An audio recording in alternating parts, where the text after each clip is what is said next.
தமிழகத்தில் கோடை விடுமுறை முடிந்து பள்ளிகள் இன்று திறப்பு. புதிய வகுப்பு, புதிய கனவுகளுடன் பள்ளிக்கு திரும்பும் மாணவர்கள்.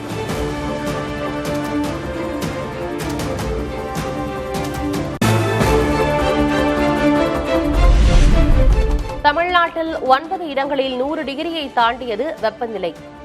அதிகபட்சமாக சென்னை மீனம்பாக்கத்தில் 104.5 டிகிரி ஃபாரன்ஹீட் வெப்பம் பதிவு.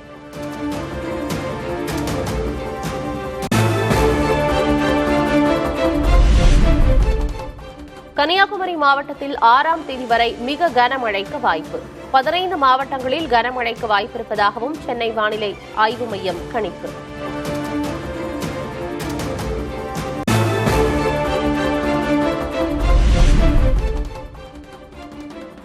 சென்னையில் 2 நாட்களுக்கு மழை பெய்ய வாய்ப்பு. இடி மின்னலுடன் மிதமான மழைக்கு வாய்ப்பிருப்பதாக சென்னை வானிலை மையம் கணிப்பு.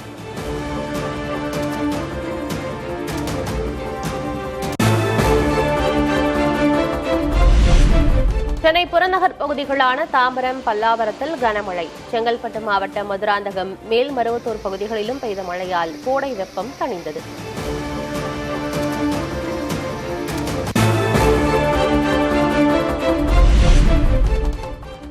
திருவண்ணாமலை மாவட்டத்தின் பல்வேறு இடங்களில் கனமழை. வந்தவாசி உள்ளிட்ட இடங்களில் 2வது நாளாக பெய்த மழையால் தணிந்தது வெப்பம்.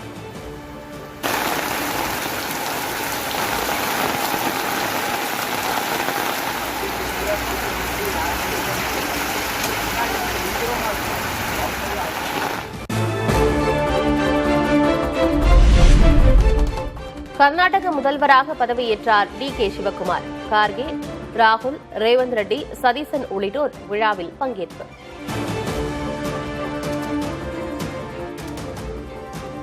ಡಿ.ಕೆ. ಶಿವಕುಮಾರ್ ಎಂಬ ಹೆಸರಾದ ನಾನು ಕಾನೂನು ಮೂಲಕ ಸ್ಥಾಪಿತವಾದ ಭಾರತದ ಸಂವಿಧಾನ ವಿಷಯದಲ್ಲಿ ನಿಜವಾದ ಶ್ರದ್ಧೆ ಮತ್ತು ನಿಷ್ಠೆಯನ್ನು ಹೊಂದಿರುತ್ತೇನೆಂದು ಪ್ರಮಾಣ ಮಾಡುತ್ತೇನೆ. ಶ್ರದ್ಧಾಪೂರ್ವಕವಾಗಿ ಪ್ರತಿಜ್ಞೆಯನ್ನು ಮಾಡುತ್ತೇನೆ.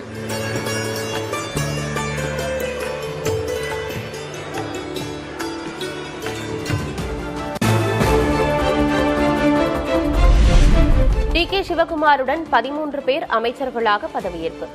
சித்தராமையாவின் மகன் யதீந்திரா, மல்லிகார்ஜுன் கார்கேவின் மகன் பிரியங்க் கார்கே ஆகியோரும் அமைச்சரவையில் இடம்.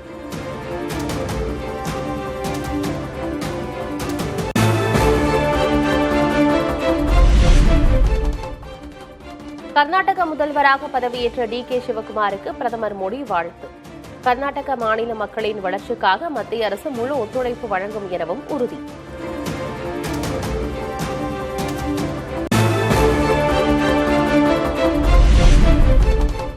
கர்நாடக முதல்வராக பதவியேற்ற டி.கே. சிவகுமாருக்கு முதல்வர் விஜய் வாழ்த்து. மனமார்ந்த வாழ்த்துக்களை தெரிவிப்பதாக எக்ஸ் பக்கத்தில் பதிவு.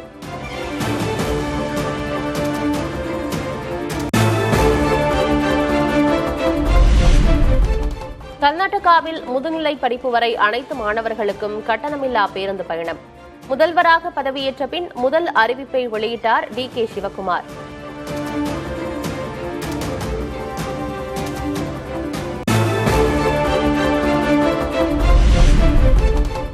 கர்நாடக முதல்வர் டி.கே. சிவகுமாரின் செயலராக தமிழர் நியமனம். மதுரையைச் சேர்ந்த ராஜேந்திர சோழன் முதல்வரின் செயலரானார்.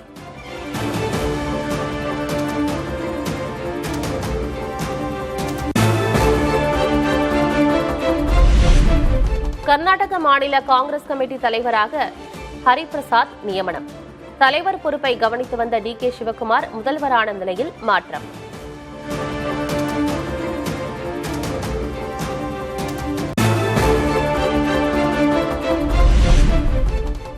ராஜ்யசபா இடத்தை காங்கிரசுக்கு ஒதுக்கியது தாவேக. கிரிஷ் சோடங்கர் நேரில் சந்தித்து கோரிக்கை விடுத்த நிலையில் முதல்வர் விஜய் அறிவிப்பு.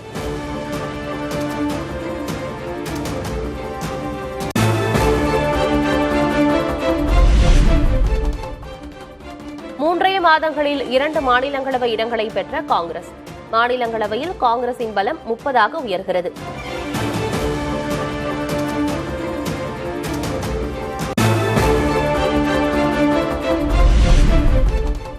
முதல்வர் விஜய் தலைமையில் நாளை நடைபெறுகிறது அமைச்சரவை கூட்டம். தொழில் முதலீடுகளுக்கு ஒப்புதல் பெறுவது தொடர்பாக ஆலோசனை.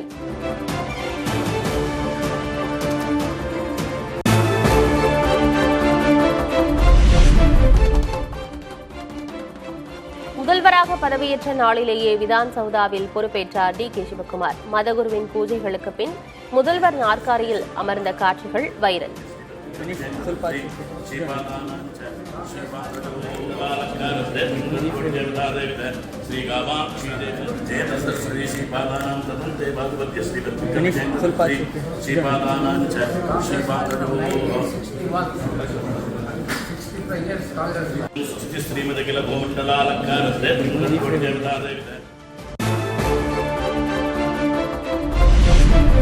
தமிழ்நாட்டின் 34வது சட்டம் ஒழுங்கு டிஜிபியாக மகேஷ்குமார் அகர்வால் பொறுப்பேற்பு.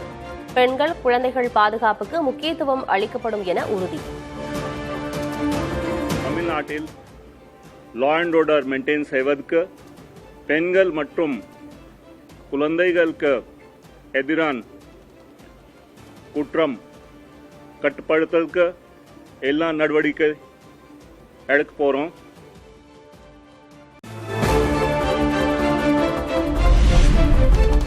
ஆளுநர் அர்லேக்கருடன் புதிய டிஜிபி மகேஷ்குமார் அகர்வால் சந்திப்பு. சட்டம் ஒழுங்கு குறித்து ஆலோசனை.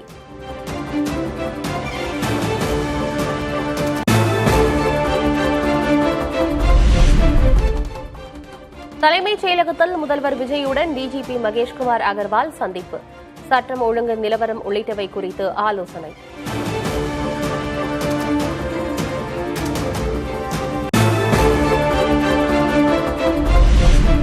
தமிழகத்தில் வளர்ச்சிப் பணிகளை துரிதப்படுத்தும் வகையில் மாவட்ட வாரியாக பொறுப்பு அமைச்சர்கள் நியமனம்.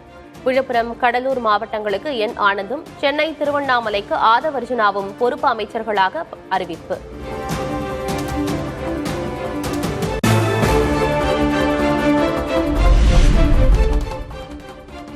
கள்ளக்குறிச்சி மாவட்டத்திற்கு வன்னியரசு, நாகை மாவட்டத்துக்கு ஷாஜகான் பொறுப்பு அமைச்சர்களாக நியமனம். கன்னியாகுமரிக்கு ராஜேஷ்குமார், திருவாரூருக்கு விஸ்வநாதனும் அறிவிப்பு.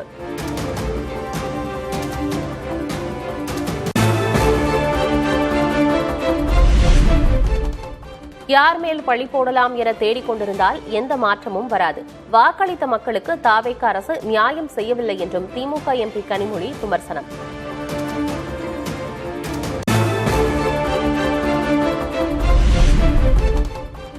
பாட்டிலுக்கு 10 ரூபாய் என பாட்டு பாடிய முதல்வர் விஜய் அதை கட்டுப்படுத்திவிட்டாரா? இன்று என்ன பதில் தரப்போகிறார் என்றும் திமுக முன்னாள் அமைச்சர் செந்தில் பாலாஜி கேள்வி. என்ன அவங்க கட்டுப்படுத்திட்டாங்க சொல்லுங்க பார்க்கலாம். என்ன கட்டுப்படுத்திட்டாங்க? நாங்க சொன்ன இவ்வளவு பேருக்கு மேல நடவடிக்கை எடுத்தோம், இவ்வளவு பேருக்கு மேல ஃபைன் போட்டிருக்கிறோம், இந்த ஃபைன்லாம் நாங்க கலெக்ட் பண்ணிருக்கிறோம்னு இதெல்லாம் சொன்னோம். நாங்க அப்பையெல்லாம் வெறும் வாக்குகளை வாங்க வேண்டும், அரசின் மீது குற்றச்சாட்டுகளை சொல்லணுங்கிறதுக்காக ஒரு அவதூறான கருத்துக்கள், தவறான கருத்துக்களை முன்மொழிஞ்சாங்க. மேடையில ஏறி, வண்டி மேல ஏறி பாட்டெல்லாம் பாடுனாங்க. இப்ப என்ன நின்று போச்சான்னு கேக்குறேன். முன்னாள் முதல்வர் கருணாநிதியின் 103வது பிறந்த நாள் விழா. சென்னை மெரினாவில் உள்ள கருணாநிதியின் நினைவிடத்தில் திமுக தலைவர் மு.க. ஸ்டாலின், எதிர்க்கட்சித் தலைவர் உதயநிதி உள்ளிட்டோர் மரியாதை.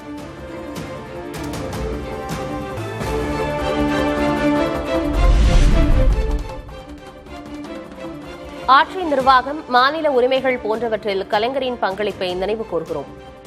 முன்னாள் முதல்வர் கருணாநிதி பிறந்த நாளையொட்டி முதல்வர் விஜய் சமூக வலைதளத்தில் பதிவு.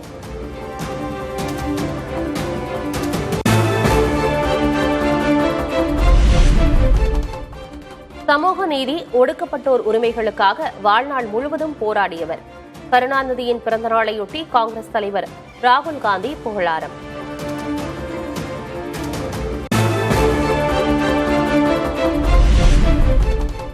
மறைந்த முன்னாள் முதல்வர் கருணாநிதியின் 103வது பிறந்த நாளையொட்டி அரசு சார்பில் மரியாதை. மலர்தூவி மரியாதை செலுத்தினார் அமைச்சர் ராஜ்மோகன்.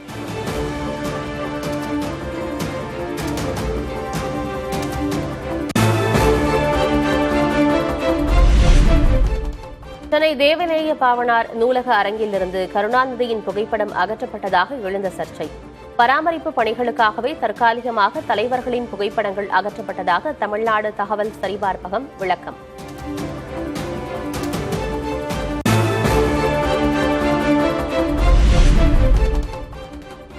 2016 ராதாபுரம் தொகுதியில் அதிமுக வேட்பாளர் இன்பதுரையின் வெற்றி செல்லாது. திமுக வேட்பாளர் அப்பாவு வெற்றி பெற்றதாக சென்னை உயர்நீதிமன்றம் அதிரடி தீர்ப்பு.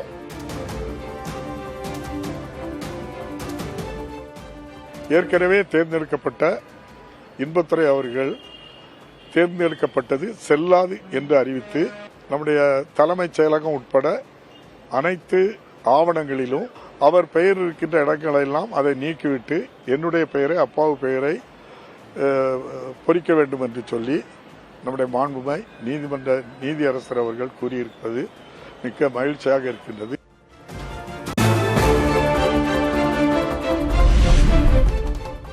ராதாபுரத்தில் மறுவாக்கு எண்ணிக்கையில் 104 வாக்குகள் வித்தியாசத்தில் அப்பாவு வெற்றி. குறிப்பிட்ட 5 ஆண்டுகளுக்கு இன்பதுரை எம்எல்ஏ பென்ஷன் கோர முடியாது என உயர்நீதிமன்றம் தீர்ப்பு.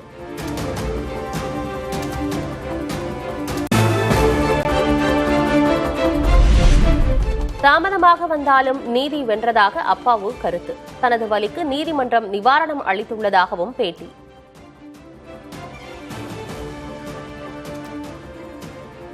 காலதாமதம் வந்தாலும் நீதி கிடைத்தது நன்றி, மகிழ்ச்சி. அவ்வளவு வலிகளையும் இன்று நம்முடைய நம்ம நீதியரசருடைய தீர்ப்பு அந்த வலிக்கு நிவாரணமாக கிடைத்திருக்கிறது. நன்றி.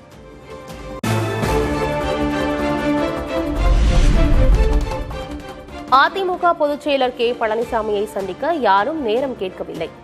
விஜய் சந்திக்க நேரம் கேட்டதாக அமைச்சர் நிர்மல்குமார் கூறிய நிலையில் KP முனுசாமி பதில். கழகத்தினுடைய பொதுச் செயலாளர் அலுவலகத்தை அவர் தொடர்பு கொள்ளவில்லை. அவர்கள் மாறாக கட்சியுடைய மற்ற தலைவர்களை கேட்டதாகவும் அவர்கள் இப்பொழுது வேண்டாம் என்று சொன்னதாகவும் அவர் சொல்லுகிறார்.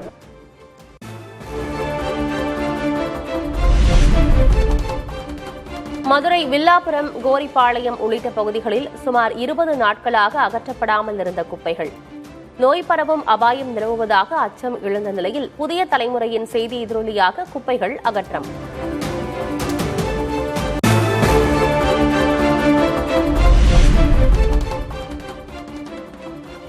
கோவை சிறுமி பாலியல் வன்கொடுமை செய்து கொல்லப்பட்ட வழக்கு. கைதான இருவரையும் 3 நாள் காவலில் விசாரிக்க காவல்துறைக்கு கோவை போக்சோ நீதிமன்றம் அனுமதி.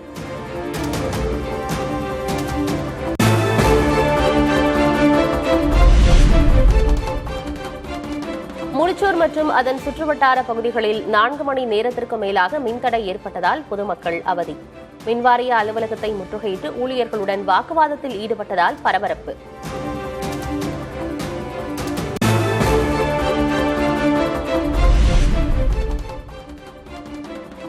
கோவை மாவட்ட பஞ்சாயத்துக்கு தேசிய விருது. 2025ஆம் ஆண்டுக்கான சிறந்த மாவட்ட பஞ்சாயத்து விருதுகளில் 3ஆம் இடம் பிடித்தது கோவை.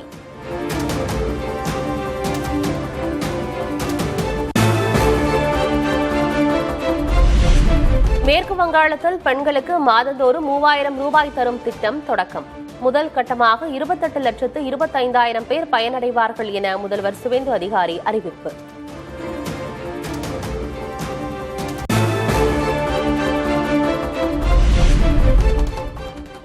சட்டமன்ற தோல்வியை தொடர்ந்து பிளவுபடும் மம்தா பானர்ஜியின் திரிணாமுல் காங்கிரஸ் கட்சி. மம்தாவால் நீக்கப்பட்ட ரிதப்ரதா பானர்ஜி எதிர்க்கட்சித் தலைவராகிறார்.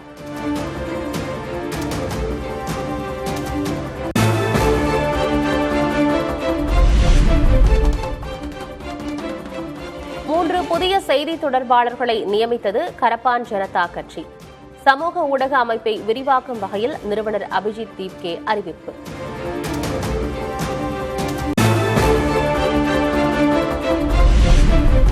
கரப்பான்பூச்சி கட்சியின் முதல் போராட்டம்.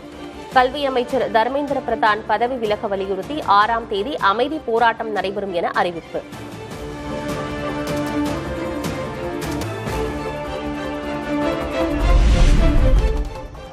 டெல்லி உணவக தீ விபத்தில் உயிரிழந்தவர்களில் பலர் வெளிநாட்டினர் என தகவல்.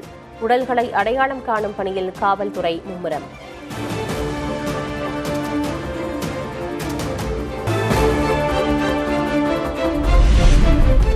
விமான எரிபொருள் விலையை கட்டுப்படுத்த 10,000 கோடி ரூபாயை ஒதுக்கியது மத்திய அரசு. பிரதமர் மோடி தலைமையில் நடந்த மத்திய அமைச்சரவைக் கூட்டத்தில் முடிவு.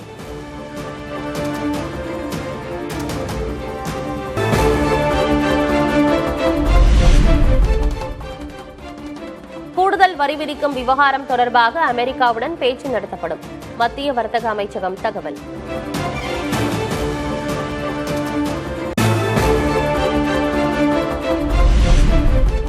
குவைத் விமான நிலையத்தில் ஈரான் நடத்திய ட்ரோன் தாக்குதலில் இந்தியர் உயிரிழப்பு. தாக்குதல் சம்பவத்திற்கு மத்திய வெளியுறவுத்துறை அமைச்சர் கண்டனம்.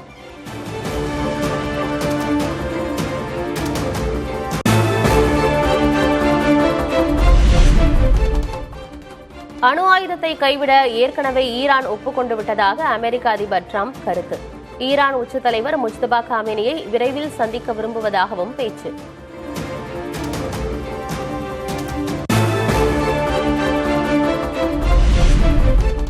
போர் நிறுத்த ஒப்பந்தத்தை அமல்படுத்த இஸ்ரேல் லெபனான் அரசுகள் ஒப்புதல். தாக்குதலை முழுமையாக நிறுத்துவது என்ற நிபந்தனையை ஹிஸ்புல்லா அமைப்பினர் ஏற்றதால் சம்மதம்.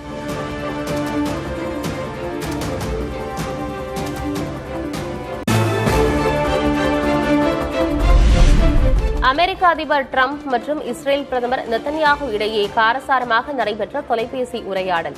லெபனானில் இஸ்ரேல் நடத்தி வரும் தாக்குதல்கள் ஈரானுடனான அமைதி பேச்சுவார்த்தையை சிக்கலாக்குவதாகவும் டிரம்ப் சாடல்.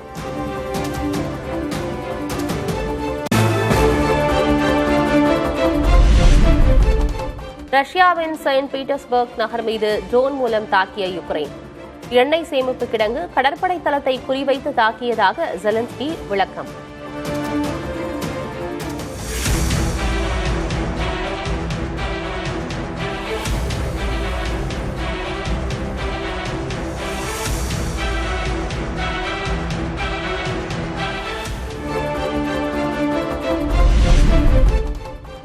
பாதுகாப்பு தடுப்புகளை மீறி போப் லியோவை நெருங்க முயன்ற பெண். வாட்டிகன் பிரார்த்தனை கூட்டத்தில் அதிர்ச்சி சம்பவம்.